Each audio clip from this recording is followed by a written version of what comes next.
Dans la classe de piano historique, on travaille sur des pianos qui sont représentatifs de l'époque classique et romantique. Pour l'époque classique et début romantique, on a des pianos viennois.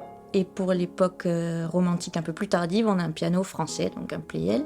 Le Pleyel, c'est un piano original, et les deux autres, ce sont des copies, évidemment, puisque sinon, ça serait quand même des très très vieux pianos, c'est très rare à trouver. On travaille sur des instruments qui sont un petit peu différents au niveau de la facture instrumentale, c'est-à-dire au niveau du toucher, au niveau du son, du timbre, des attaques de doigts, la technique est un petit peu différente.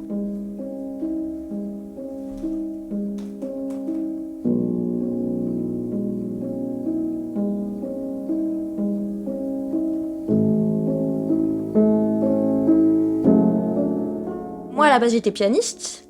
Et en fait, j'ai commencé à prendre des cours de piano historique sous le conseil de mon prof de piano, en fait.